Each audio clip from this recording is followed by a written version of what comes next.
Good morning. Let's all stand for the blessing of the Torah.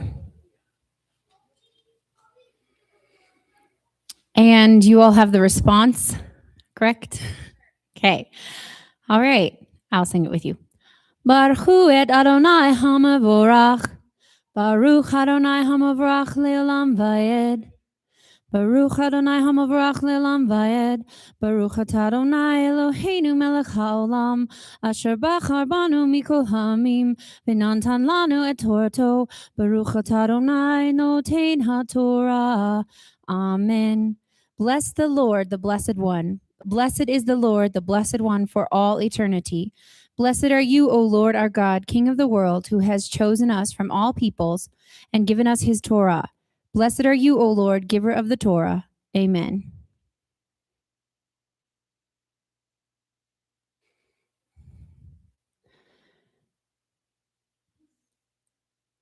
V'rei balach ben Zippor et kol sher chesh Israel lehamoreh ve'gevar Moav min panei ha'am me'od ki rav hu ve'kos Moav min panei ben Yisrael. And Balak the son of Zippor saw all that Israel had done to the Amorites, and Moab was afraid of the people, because they were many, and Moab was distressed because of the children of Israel.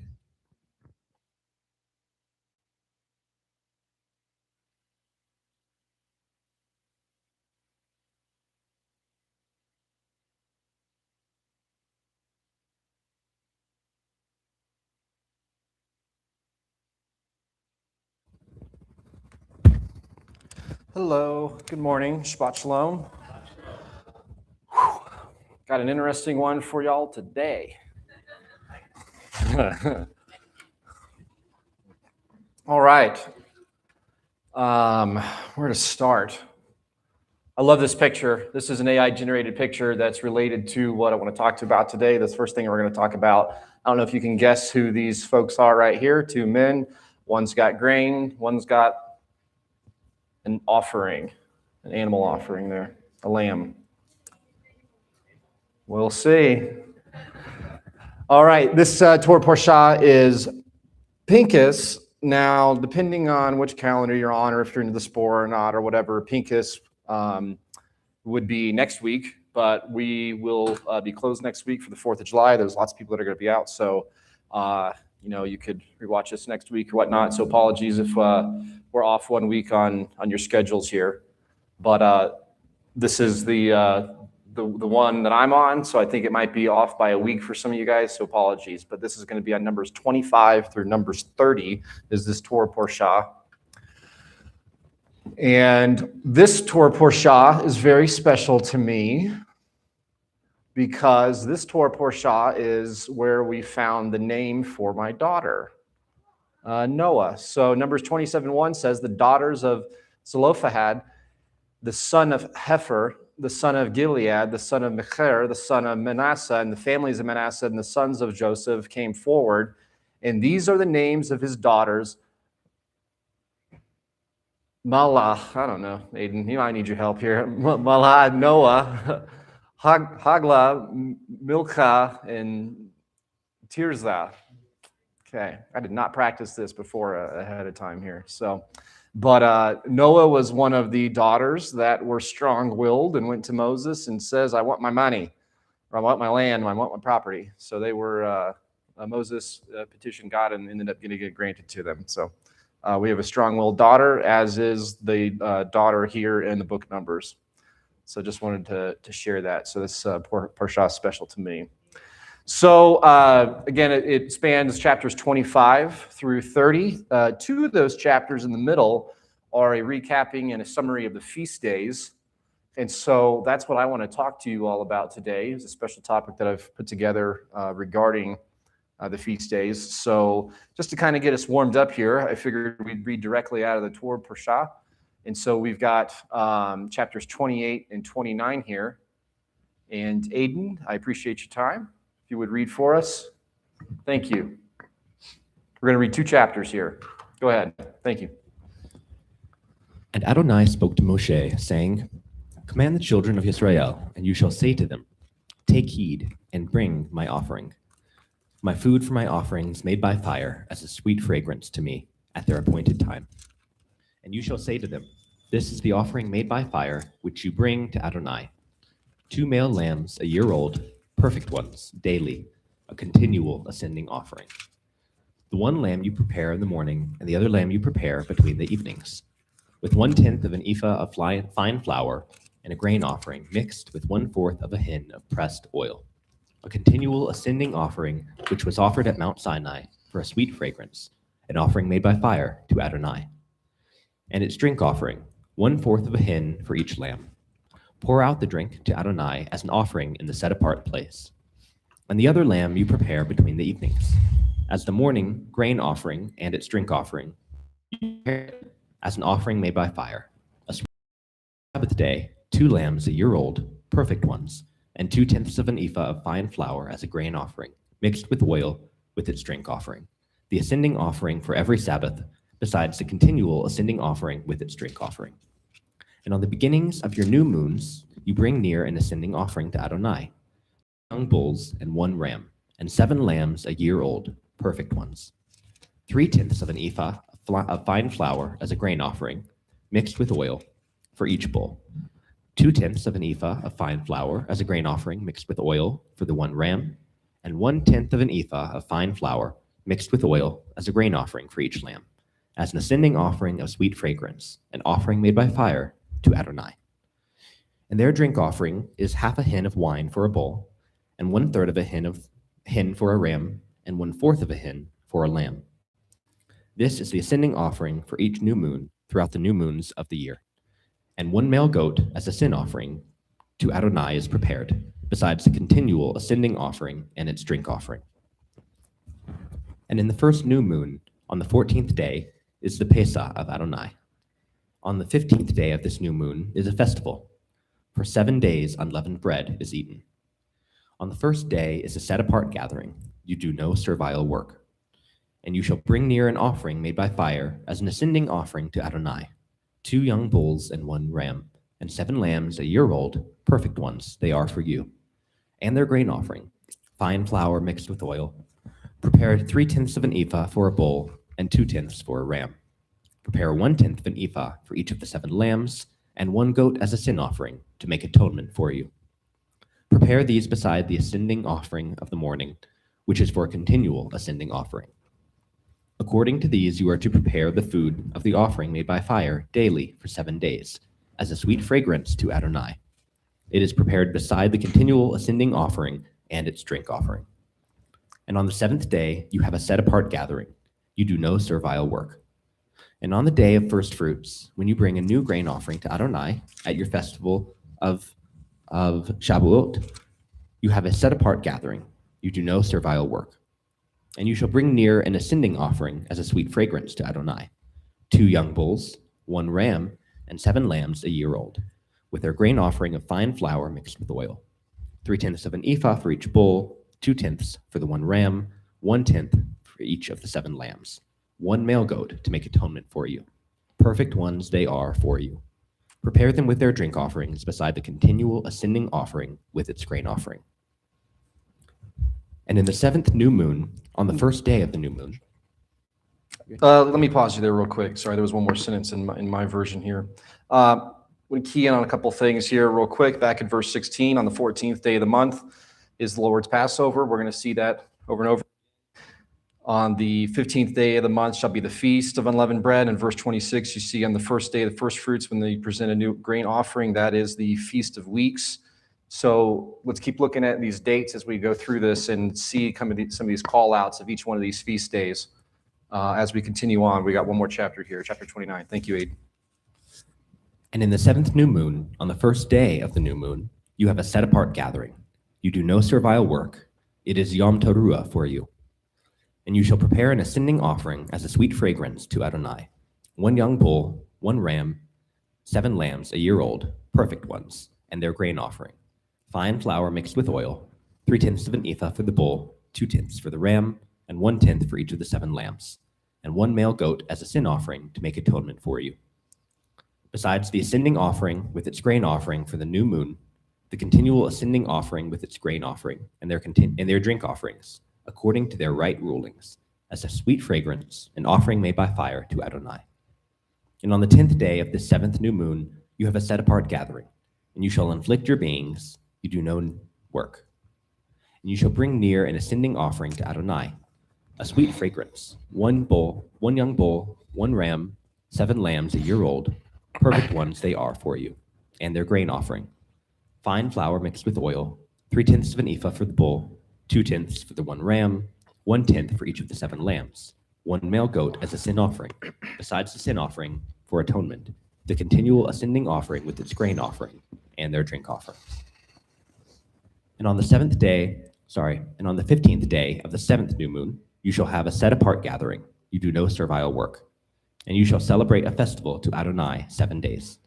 And you shall bring near an ascending offering, an offering made by fire, a sweet fragrance to Adonai, 13 young bulls, 2 rams, 14 lambs a year old, perfect ones they are, and their grain offering, fine flour mixed with oil, 3/10 of an ephah for each of the 13 bulls, 2/10 for each of the 2 rams, and 1/10 for each of the 14 lambs, and 1 male goat as a sin offering, besides the continual ascending offering, its grain offering, and its drink offering.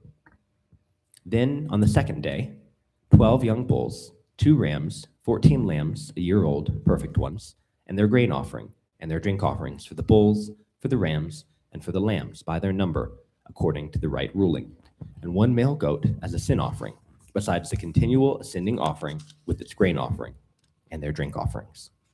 And on the 3rd day, 11 bulls, 2 rams, 14 lambs a year old, perfect ones, and their grain offering, and their drink offerings for the bulls, for the rams, and for the lambs, by their number, according to the right ruling, and 1 goat as a sin offering, besides the continual ascending offering, its grain offering, and its drink offering.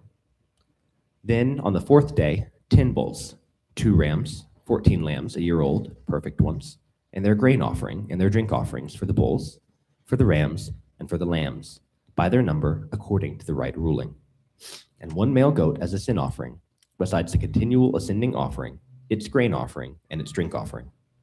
Then on the 5th day, 9 bulls, 2 rams, 14 lambs a year old, perfect ones, and their grain offering and their drink offerings for the bulls, for the rams, and for the lambs, by their number, according to the right ruling, and 1 goat as a sin offering, besides the continual ascending offering, its grain offering, and its drink offering.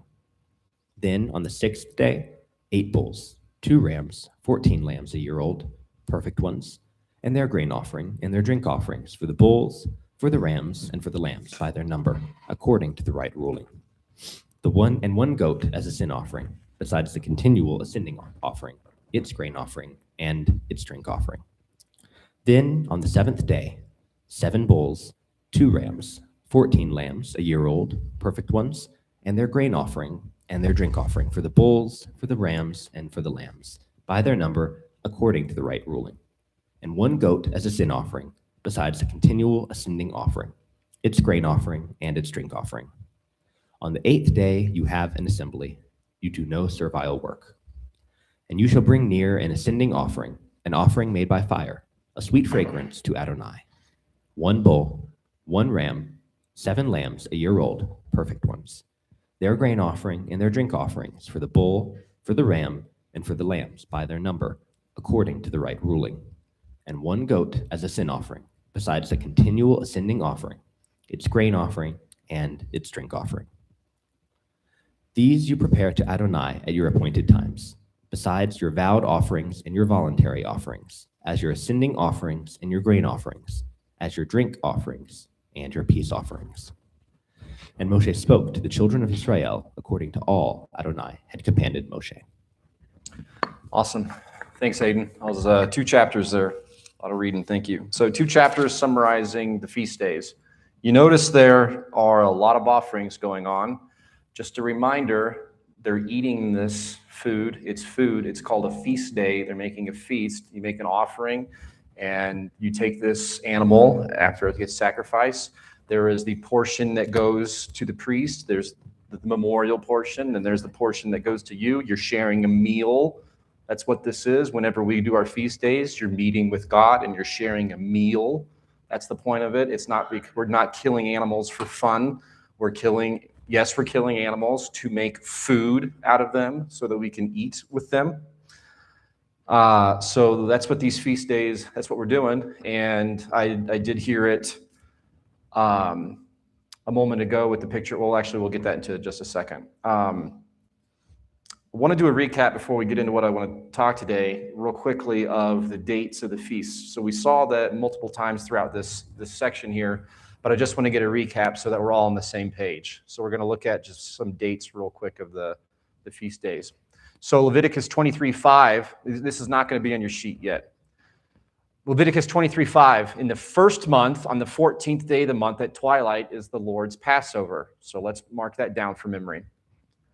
Exodus 12:18 says, in the first month, on the 14th day of the month at evening, you shall eat unleavened bread, and until the 21st day of the month at evening. So there's that 7 days of unleavened bread. Leviticus 23:15, you shall also count for yourselves from the day after the Sabbath. I know there's debate on which Sabbath that is, but let's just go with it for a second. From the day when you brought in the sheaf of the wave offering, there shall be 7 complete Sabbaths. So that's how we're getting our counting. To get the 49 plus 1, you get your Shavuot. Leviticus 23:24, speak to the sons of Israel, saying, in the 7th month, on the 1st of the month, you shall have a rest, a reminder of the blowing of trumpets, a holy convocation. So remember, we'll have to remember that. Trumpets is the 7th month on the 1st of the month. Leviticus 16:29, this shall be a permanent statute for you in the 7th month. On the 10th day of the month, you shall humble your souls, and you shall do no work, whether the native or the alien who sojourns among you. So this is Yom Kippur. And then Leviticus 23:34, speak to the sons of Israel, saying, on the 15th of the 7th month is the Feast of Booths for 7 days to the Lord. So that's on the 15th of the 7th month. I included one verse for each of the feast days here to illustrate the point. There are multiple verses that repeat these dates, though. So these are the dates on the calendar that we are to have our feast days.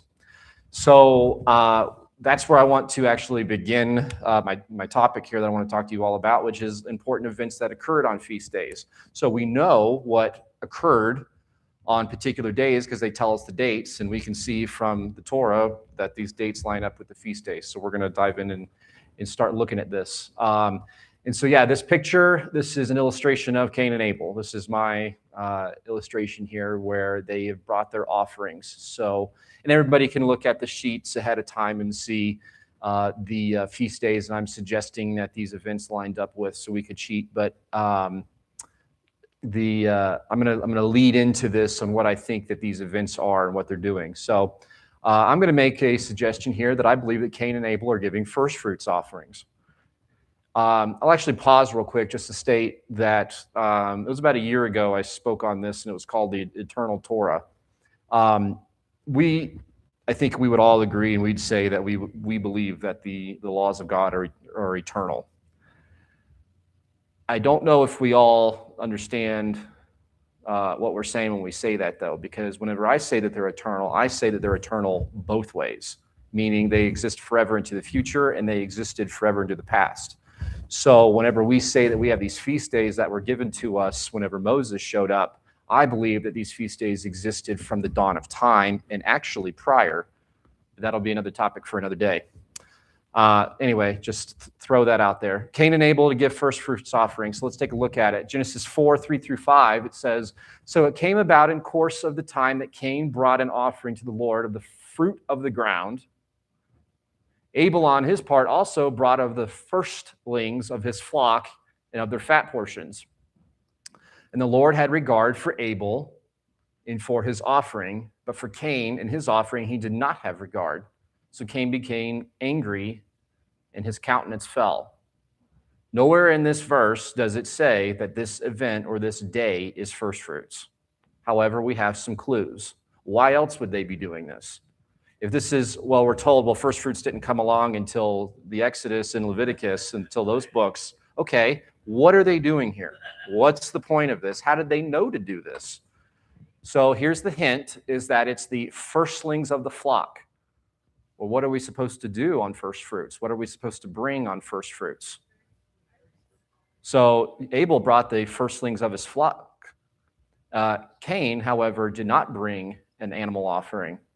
So these are just hints, and you could say, well, you're reading into the text. I grant you that. Let's keep going. Hebrews 11:4 says, by faith Abel offered unto God a more excellent sacrifice than Cain. Okay, where did the rule come up with that Cain should have done better? How should he have known? Why is it his fault? So why did he get in trouble? So how did he know? How should he have known? And isn't it interesting that Cain should have known, being the older brother, well, that's a whole nother topic, but I'll go ahead and just say it, that the priesthood should go through him, and it's not. And we see that very often, that it doesn't go through who it should have gone through. Reuben, Ishmael. So anyway, Leviticus 23:10-12 says, speak to the sons of Israel and say to them, when you enter the land which I'm going to give you and reap its harvest, then you shall bring the sheaf of the first fruits of your harvest to the priest. So this is in Leviticus. We're giving the instructions for first fruits. He shall wave the sheaf of the Lord for you to be accepted. On the day after the Sabbath, the priest shall wave it. Now on that day, when you wave the sheaf, you shall offer a male lamb of 1 year old without defect for a burnt offering to the Lord. So you're supposed to bring a male lamb for your first fruits offering. So if this Cain and Abel incident was first fruits, Cain didn't do what he was supposed to.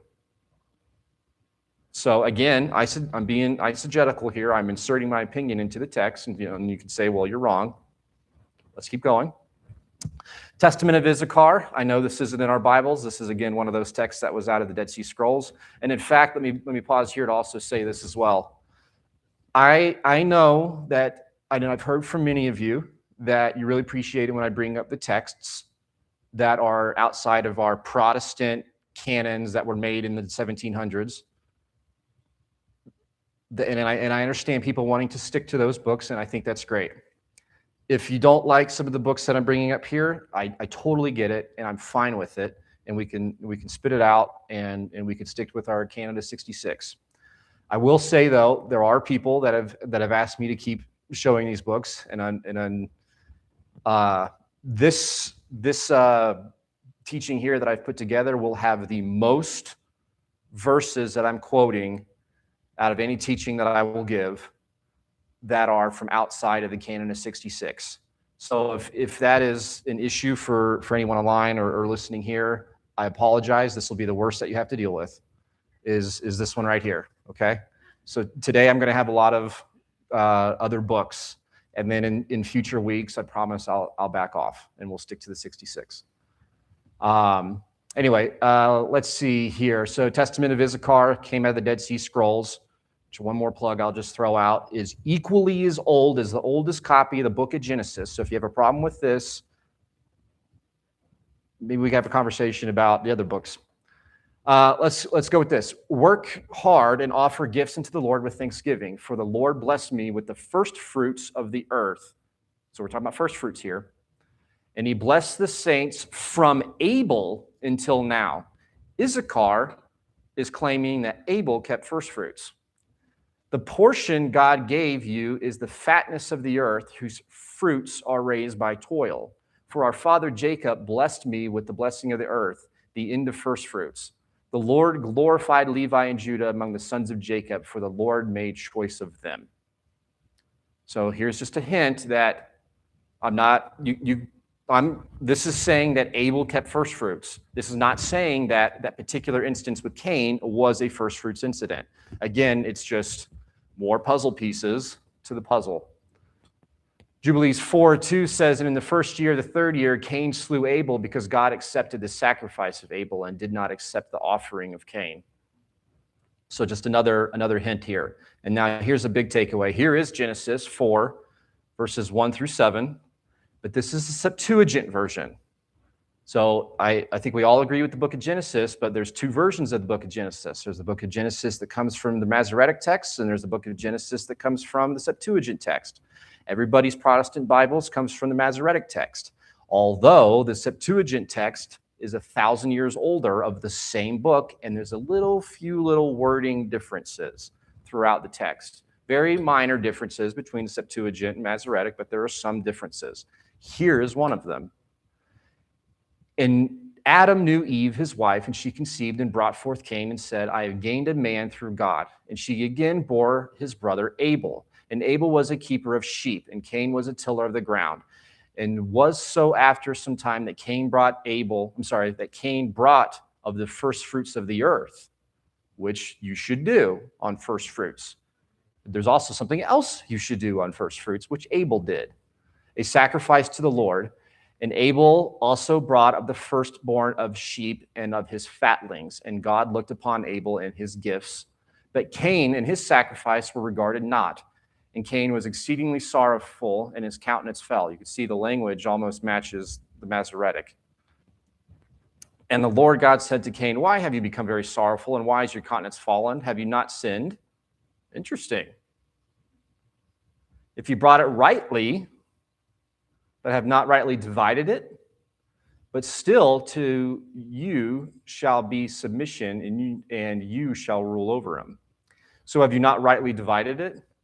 This is a very specific command in regards to burnt offerings, which is what you do on first fruits. What is it talking about dividing it? Well, this is what I'm going to make an argument later as well. Abraham, Genesis 15, with the whole taking the birds and dividing it in half or whatever. What is that? Where did he get that idea from? Where did that come from? Did he just decide to get a bird and chop it in half? Well, you'll learn in a couple books later in Leviticus that that is exactly what you do with the birds for a burnt offering. Abraham was completing a burnt offering, and I'll make an argument later that it was on Shavuot. So that's a whole bunch of puzzle pieces that doesn't explicitly say that the Cain and Abel was first fruits, but I think that there's a strong argument there. All right, Noah gives offerings after stepping off the ark on Shavuot. There's another one. So Genesis 8:20 through 21, it says, then Noah built an offering to the Lord and took of every clean animal and every clean bird and offered burnt offerings on the altar. Okay, well, hold up. This is in Genesis, the first book. We weren't even told what clean and unclean was until Leviticus. How did he know? I'm making the argument that the law is eternal, both forward and backwards, and just because somebody didn't write it down until Leviticus doesn't mean that it didn't exist. I believe that Noah knew the laws and kept them, including the feast days. How else did he know how to do a burnt offering? How else did he know what clean and unclean was? Let's keep going here, though. The Lord smelled the soothing aroma, and the Lord said to himself, I will never again curse the ground on account of man, for the intent of man's heart is evil from his youth. And I will never again destroy every living thing as I have done. This is the Genesis account. Let's go look at the Jubilees account of the same thing. And it says on the new moon of the third month, he went forth from the ark. So when is that? So the third month, and then there's the full moon and the new moon. But the new moon does kick off the beginning of the month. Let's go. And he made atonement on the earth, and he took a kid and made atonement by its blood for all the guilt of the earth, for everything that had been on it was destroyed, save those that were in the ark with Noah. And he placed the fat thereof on the altar, and he took an ox and a goat and a sheep and kids and salt and turtle dove and the young dove, and placed the burnt sacrifice on the altar, and poured thereon offering mingled with oil and sprinkled wine, and stewed frankincense over everything, and caused a goodly savor to arise acceptable to the Lord. How did he know how to do all this? He had some knowledge of Shavuot in this case. Jubilee 6, continuing on in the same chapter, same event. And for this law there is no limited days, for it is forever. They shall observe it throughout their generations, so that they may continue supplicating on behalf with blood before the altar. Every day and at the time of morning and evening they shall seek forgiveness on your behalf perpetually. before the Lord, that they may keep it and not be rooted out. And he gave to Noah and his sons a sign that there should not again be a flood on the earth. He set his bow in the cloud for a sign of the eternal covenant, that there should not again be a flood on the earth to destroy it for all the days. For this reason, it is ordained and written on the heavenly tablets that they should celebrate the Feast of Weeks in this month, once a year, to renew the covenant. This is Shavuot. And the whole festival was celebrated in heaven. That's interesting. From the day of creation till the days of Noah, 26 jubilees and 5 weeks of years, and Noah and his sons observed it. For 7 jubilees, 1 week of years, till the day of Noah's death. And from the day of Noah's death, his sons did away with it until the days of Abraham. And they ate blood, referring to Noah's sons. But Abraham observed it, and Isaac and Jacob and his children observed it until those days. And in those days, the children of Israel forgot it until they celebrated anew on this mountain at Sinai with Moses. And do thou command the children of Israel to observe this festival in their generations, for this commandment is unto them. 1 day in the year, in this month, they shall celebrate the festival, for it is the Feast of Weeks and the Feast of First Fruits. I don't know if anybody caught that. I keep saying Shavuot, but then it says First Fruits. We typically celebrate First Fruits as the Sunday following Passover. There are 2 first fruits. There's the first fruit of wheat and there's the first fruit of barley. Which first fruit are you talking about? So we can interchange Shavuot with first fruits if you're talking about the right first fruits. Yeah, well, that's a whole nother topic. We'll keep going. Okay, continue on. According to which commandment, celebrate it. For I have written in the book of the first law, in which I have written for these, that thou shouldst celebrate it in its season, 1 day in the year. And I explained to these the sacrifices that the children of Israel should remember, and they should celebrate it throughout their generations in this month, 1 day every year. All right, let's go look at another instance. This one is an angel of Yahweh changes Abraham's name. And I'm going to make the claim that this is on Shavuot. So Genesis 17 is the account. Let's get a refresher here. Now, when Abram was 99 years old, the Lord appeared to Abram and said, I am God Almighty. Walk before me and be blameless. Funny, we talked about that blamelessness last time I spoke. That's how you get in the kingdom, is you be blameless. I will establish my covenant between me and you, and I will multiply you exceedingly. Abraham fell on his face, and God talked with him, saying, As for me, behold, my covenant is with you, and you will be the father of a multitude of nations. No longer shall your name be called Abram, but your name shall be called Abraham. For I made you the father of a multitude of nations, and I will make you exceedingly fruitful, and I will make nations of you, and kings will come from you. I will establish my covenant between me and you, and your descendants after you, throughout your generations, for an everlasting covenant, to be to God, to you, and to your descendants after you. So this is the Genesis version of this story. Let's take a look at what the Jubilee's recollection of this exact same event is. And it says, in the 5th year of the 4th week of this Jubilee, in the 3rd month, in the middle of the month, which is the full moon, Abraham celebrated this feast in the first fruits of the grain harvest. And he offered new offerings on the altar, the first fruits of the produce, unto the Lord, and a heifer and a goat and a sheep. And the altar was a burnt sacrifice, which is what you do on first fruits, unto the Lord. The fruit offerings and the drink offerings he offered upon the altar with frankincense. So that's the memorial portion. And the Lord appeared to Abram, and he said to him, I am God Almighty. Approve thyself before me and be perfect. It's also with that term blameless that we talked about a couple weeks ago, being perfect and being blameless. That's what the Father wants of us.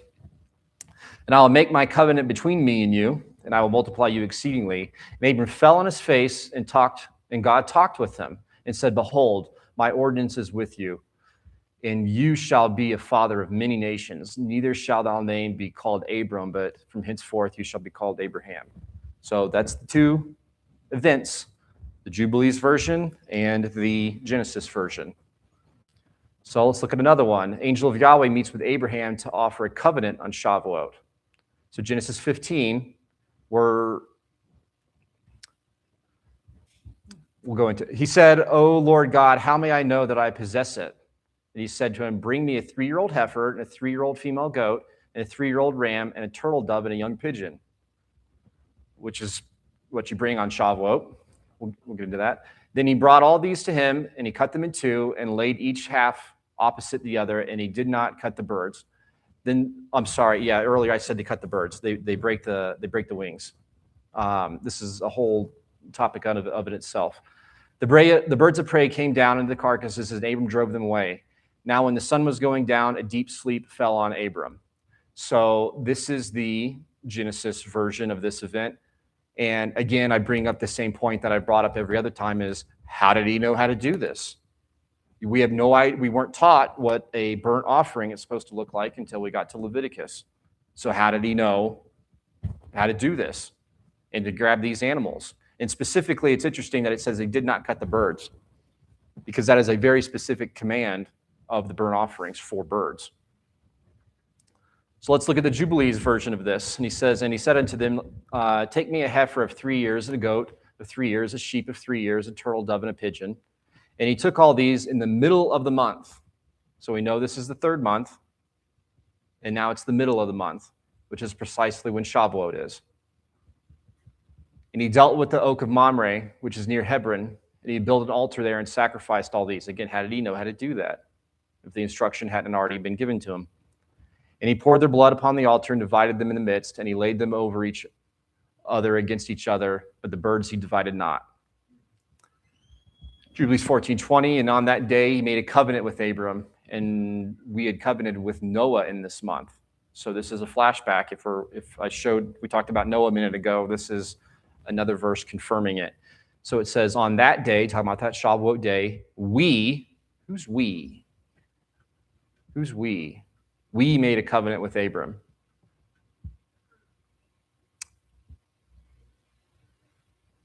We had covenanted with Noah in this month. And Abram renewed the festival with the ordinance for himself forever. The we are the 3 angels that met with Abraham in Genesis. When I give my covenant with Abraham teaching, we will discuss those angels. Angels do a lot of things. Angels appear to Jacob amongst a famine on Shavuot.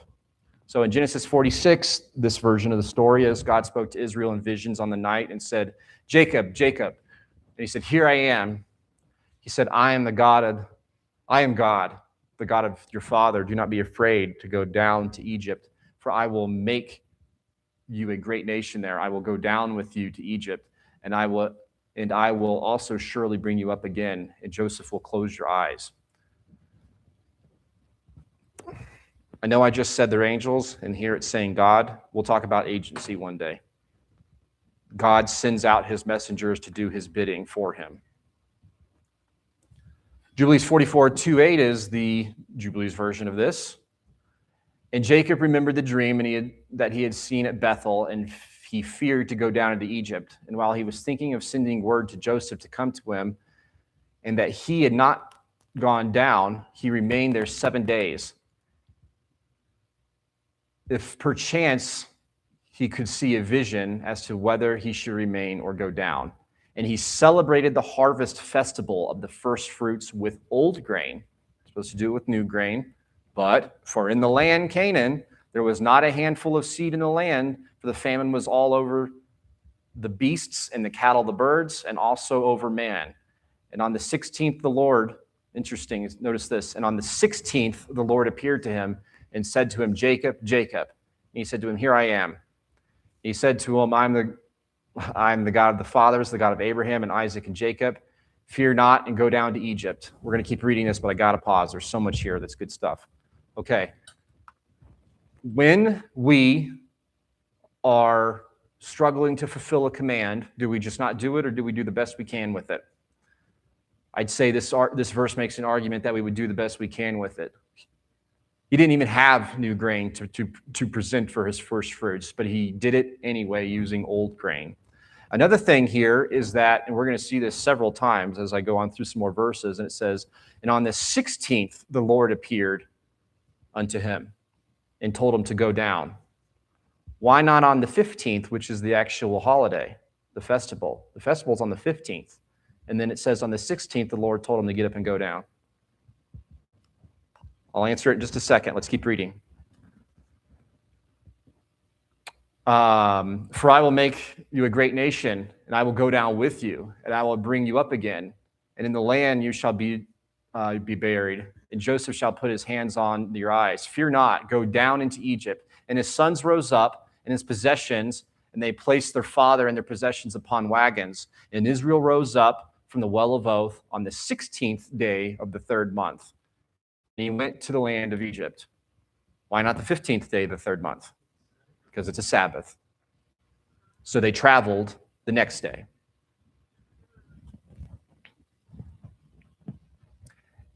Abraham offers a ram instead of Isaac leading up to Passover. So I'm going to make this argument here.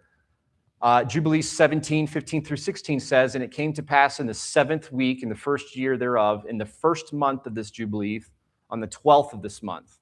Okay, so we know that Passover is the 15th day. Well, that's unleavened bread, sorry, the evening of the 14th. The evening of Passover is the evening of the 14th of the 1st month. Unleavened bread is the 15th day. Here is the 12th day of the 1st month, so we're a few days early. It says, there were voices in heaven regarding Abraham, that he was faithful in all that he told him, and that he would love the Lord, and in every affliction he was faithful. And the prince Mastema, that's that Azazel, Satan, devil. I mean, we went through that with the adversary of Yahweh teaching. The prince Mastema came and said before God, behold, Abraham loves Isaac his son, and he delights in him above all things else. Bid him offer him as a burnt offering on the altar, and I will see if he will do this command, and I will know if he is faithful with everything therein. So I showed you that this conversation is occurring 3 days prior to Passover. Let's keep reading. And God said to him, Abraham, Abraham, and he said, behold, here I am. And he said, take the beloved son of whom you lovest, Isaac, and go unto the high country and offer him on the mountain which I will pour out to thee. And you rose up early in the morning and saddled his ass and took 2 young men with him, and Isaac his son, and clave the wood of the burnt offering, and he went to that place on the 3rd day. So 3 days later, let's do our math, 12 plus 3, 15th. That is unleavened bread. So that was, according to the book of Jubilees, that is when this event was occurring.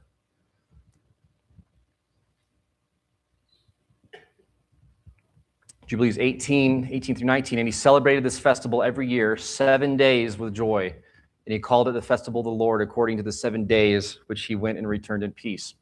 And accordingly, it has been ordained and written on the heavenly tablets regarding Israel and its seed that they should observe this festival 7 days with the joy of festival. Okay, let's go look at another instance. That is, Israel came to Mount Sinai to receive the law on Shavuot. That's the argument I'm going to make. Let's take a look at it. Exodus 5:1. And afterward, Moses and Aaron came and said to Pharaoh, thus says the Lord, the God of Israel, let my people go that they may celebrate a feast to me in the wilderness. What feast? Has anybody ever asked the question? What feast were they celebrating? We're not really directly told from Genesis or Exodus. But what were they celebrating? There was a feast that they had to go celebrate. So Exodus 24:10, then he said, Moses, come up to the Lord, and Aaron and Nadab and Abihu, and 70 of the elders of Israel, and you shall worship at a distance. Moses alone, however, shall come near to the Lord, but they shall not come near, nor shall the people come up with them. Then Moses came and recounted to all the people the words of the Lord and all the ordinances, and all the people answered with one voice and said, all the words of the Lord the spoken we shall do. Moses wrote down all the words of the Lord. Then he rose up early in the morning and built an altar at the foot of the mountain with 12 pillars and 12 tribes of Israel. And he sent young men of Israel, and they offered burnt offerings and sacrificed young bulls and peace offerings to the Lord. Moses took half the blood and put it in basins, and the other half he sprinkled on the altar. Then he took the book of the covenant and read it in the hearing of the people, and he said, all that the Lord has spoken, we will do, and we will be obedient. And Moses took the blood and sprinkled it on the people, and he said, behold the blood of the covenant. So they're making this, at this event, they are establishing the covenant, which also I'll mention in Jewish tradition happened on Shavuot. That is when we receive the law. I don't actually know where they claim that came from, but I'm going to try to show that I agree with them, and I'm going to try to show it here with these scriptures.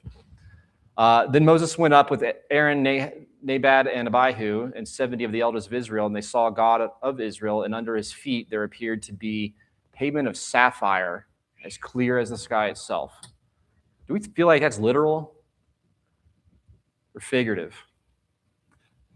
I certainly think it's literal, and there's lots of verses that represent that his throne, the Lord's throne, is made of sapphire. Anyway, Jubilees 1. We're right at the beginning of the book here. And it came to pass in the first year of the Exodus, the children of Israel out of Egypt, in the 3rd month, on the 16th day of the month. Why the 16th? Why not the 15th? That God spoke to Israel, saying, come up to me on the mount, and I will give you 2 tablets of stone, the law of the covenant, which I have written, that thou mayest teach them. And Moses went up into the mount of God, which is a very tall mountain, and I would bet it's a lot of work to hike up there. And the glory of the Lord abode on Mount Sinai, and a cloud overshadowed it 6 days. So why the 16th? Speculating here, the 15th is a Sabbath. So they waited to the next day to journey up the mountain. All right. Jacob builds an altar at Bethel. So we are familiar with this story, but one of the puzzle pieces that we might not know is that it is taught that this occurred on the Feast of Trumpets. So let's look at this event. Genesis 35, verses 13 through 15 says that God went up with him in the place where he had spoken with him. Jacob set up a pillar in the place where he had spoken with him, a pillar of stone, and he poured out a drink offering on it. Again, how did they know how to do all this stuff? Where did they get the idea to pour this out? And he poured oil on it. So Jacob named the place where God had spoken with him Bethel. Another thing is, why wouldn't all these events occur on special days? Why not a special day instead of just a regular Tuesday? Jubilees 31, 1 through 3. And on the new moon of the month, Jacob spoke with all those people. So the new moon, so that means it must be the beginning of the month, because that whole sliver conversation that we could talk about at the beginning of the months. Where I vowed a vow to him on the day when I had fled from the face of Esau, my brother, because he has been with me and brought me into this land in peace, and put ye away the strange gods that are among you. And they gave up the strange gods which was in their ears, and which was in the necks and the idols which Rachel stole from Laban, her father, she gave wholly to Jacob. And he burnt and brake them into pieces and destroyed them, and hid them under an oak, which is in the land of Shechem. And he went up on the new moon of the 7th month. There we go. Beginning of the month of the 7th month. That's trumpets. And he went there to Bethel, and he built an altar at the place where he had slept. And he set up a pillar there, and he sent word to his father, Isaac, to come to him to his sacrifice, and to his mother, Rebekah. You can see these accounts never disagree with Genesis. They might add to what Genesis is saying, but they don't disagree with Genesis. So let's look at the Feast of Tabernacles.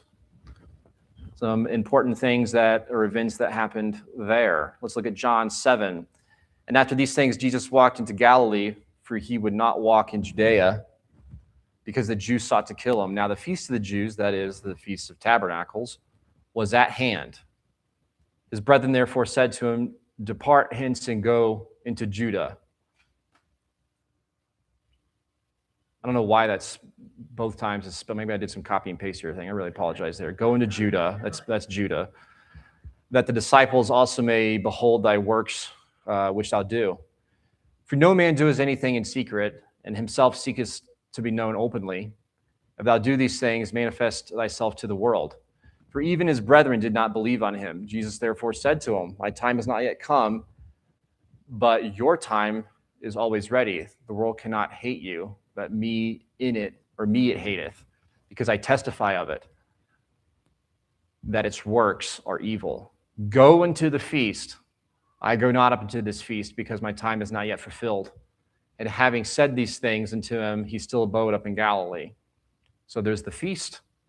This is the Feast of Tabernacles here. And then he does end up going. It says here, but when his brethren were gone up unto the feast, then he went up also. Not publicly, but as it were in secret. The Jews therefore sought him at the feast, because they knew he'd be there. And he said, where is he? And there was much murmuring among the multitude concerning him. Some said, he is a good man, and others said, not so. But he leadeth the multitude astray. Yet no man spake openly of fear because of the Jews. So, Yeshua keeping tabernacles. John 7:37-38, now on the last day, the great day of the feast, Jesus stood and cried, saying, if any man thirst, let him come unto me and to drink. He that believes on me, as the scripture says, from within him shall flow rivers of living water. I think this is certainly a metaphor here. This is not Eucharist talk. Jubilee 16:20-25, and he, Abraham, built an altar to the Lord who had delivered him and who was making him rejoice in the land of his sojourning. And he celebrated the festival of joy in this month 7 days, near the altar which he had built at the well of the oath. And he built booths for himself, for his servants on this festival. And he was the first to celebrate the tabernacles in all the earth. So that's interesting. And this is Abraham. So was Noah not aware, or why didn't Noah do it? So that is an interesting point. And it does have to do with how things are revealed to the fathers. So for instance, marrying your sister would be a no-no according to Numbers. And that law was not given to the patriarchs. They were unaware of that law when it existed. And we can have some private conversations about this revelation of the laws as they've been given to us. But I certainly feel that many of these feast days were around for since the dawn of time, hence the Abraham, Genesis 15, Cain and Abel, et cetera, et cetera. And during these 7 days that he brought each day to the altar a burnt offering to the Lord, 2 oxen, 2 rams, 7 sheep, 1 he-goat, and a sin offering. Again, all these are a big meal that he might atone there for himself and for his seed. And a thank offering, 7 rams, 7 kids, 7 sheep, 7 he-goats, and the fruit offerings and the drink offerings. And he burnt all the fat thereof on the altar, a chosen offering to the Lord, a sweet-smelling savor. Hannah and I, whenever we finish our Passover meal, we take the leftovers and we throw it in the fireplace. And the smell that comes from it, the aroma that comes from it is fantastic. It's so God gets to smell that. It goes up to him. That's that soothing aroma there. And morning and evening, he burnt fragrant substances, frankincense, galbanum, and some of these other words that I can't say, myrrh, spice, and costum, and these other things. And he celebrated the feast during these 7 days, rejoicing with all his heart and with all his soul, and all those were in his house, and there was no stranger with him, nor was there any that were uncircumcised. So some more of these laws. Jubilees 32 says, and on the 15th of this month, so that's the middle of the month, the full moon of the month, he, Jacob, brought to the altar 14 oxen from amongst the cattle and 28 rams, 49 sheep, 7 lambs, 21 kids of the goats as a burnt offering on the altar of sacrifice, well-pleasing, a sweet savor before God. This was his offering in consequence of the vow that he had vowed that he would give a tenth when there were fruit offerings and drink offerings. And when the fire had consumed it, he burnt incense on the fire, over the fire, and thank offerings, 2 oxen, 4 rams, 4 sheep, 4 he-goats, and 2 sheep of a year old, and 2 kids of the goats. And thus he did daily for 7 days. This is that 7-day feast. And he and all his sons and men were eating this with joy during these 7 days and blessing and thanking the Lord, who had delivered him out of this tribulation and given him this vow. Okay, and now we're going to look at another one here, Jacob's stairway to heaven. Genesis 28 is the Genesis account. It says, "Then Jacob departed from Beersheba and went toward Haran. He came to a certain place, and he had spent the night there, because the sun had set, and he took one of those stones and placed it upon under his head and lay there in that place. He had a dream, and behold, a ladder was set on the earth, which was reaching to heaven, and behold, the angels of God were ascending and descending on it. And behold, the Lord stood above it. I am the Lord, the God of Abraham, the God of Isaac, the land on which you lie, and I give it to you and to your descendants. Your descendants will also be like the dust of the earth, and you will spread out from the west and to the east and to the north and the south.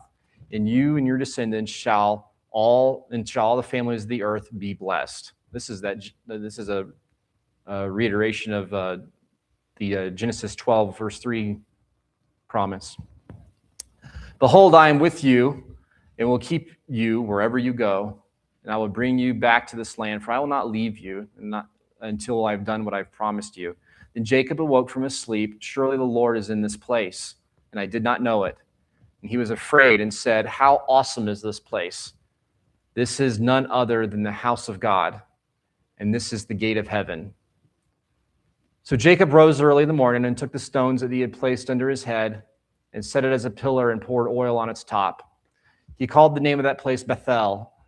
However, previously the name of that place was Luz.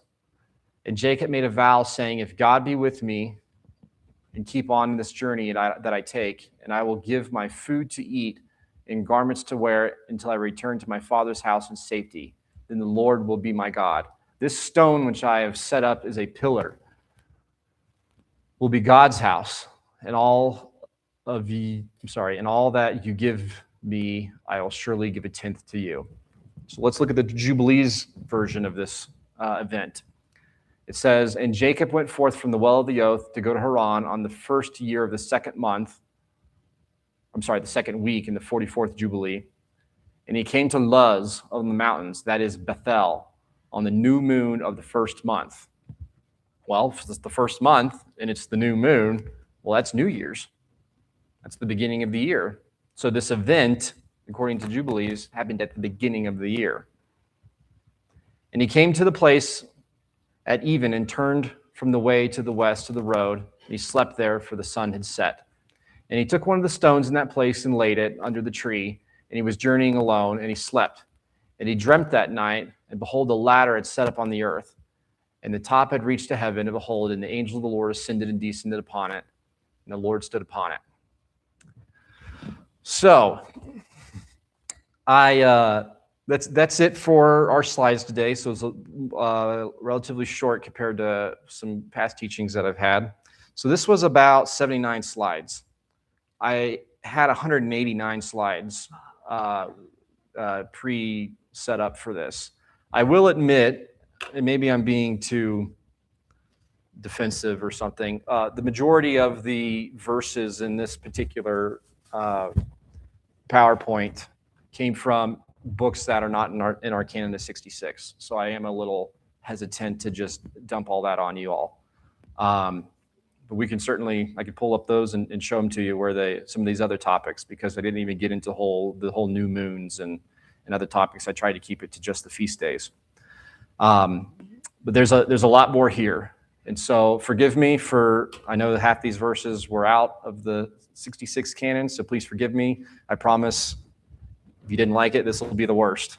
From here on out, it'll be more of the usual. So I'm seeing some faces telling me not to worry about it. So anyway, thank you all. Shabbat shalom. Take care.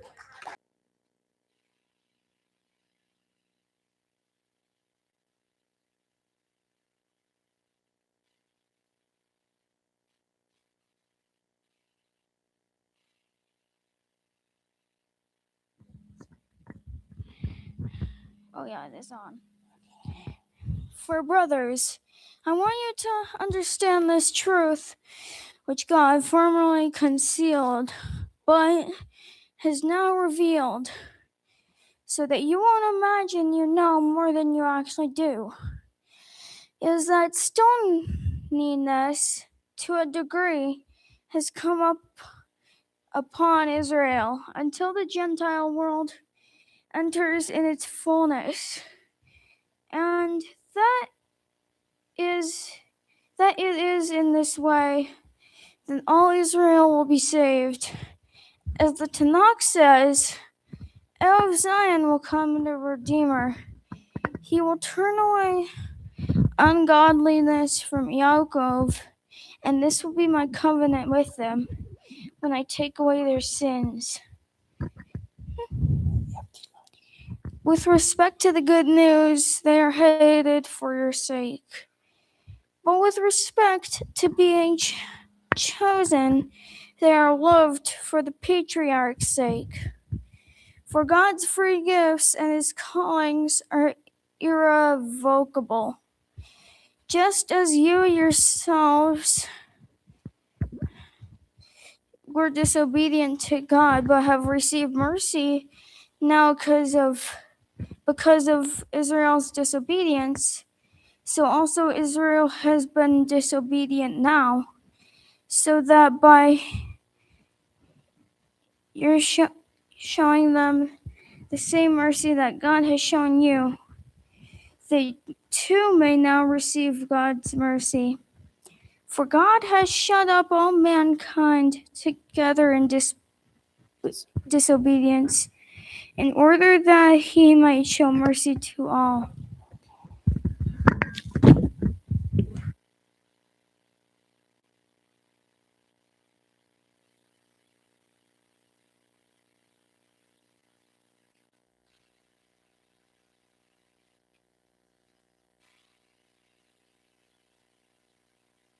We would all rise for the Aaronic blessing, please.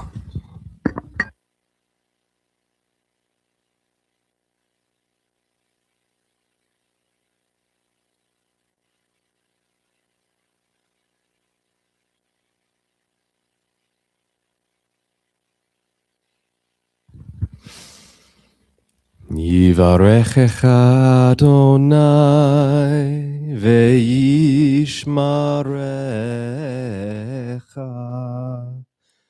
Yarer Adonai panev alecha v'chuneka. Yisa Adonai panev alecha ve'asem lecha shalom.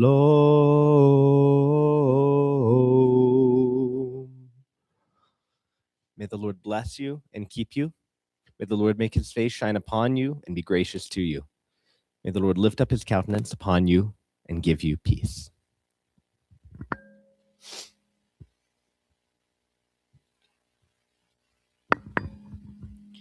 The blessing over the wine. Baruch atah Adonai, Eloheinu melech haolam, borei pri hagafen. Amen. Blessed are you, O Lord our God, King of the universe, creator of the fruit of the vine. And over the bread. Baruch atah Adonai, Eloheinu melech haolam, hamotzi lechem min haaretz. Amen. Blessed are you, O Lord our God, King of the universe, who brings forth bread from the earth. The blessing over all kinds of foods. Baruch atah Adonai, Eloheinu melech haolam, borei minei mezonot. Amen. Blessed are you, O Lord our God, King of the universe, creator of all kinds of foods. Shabbat shalom.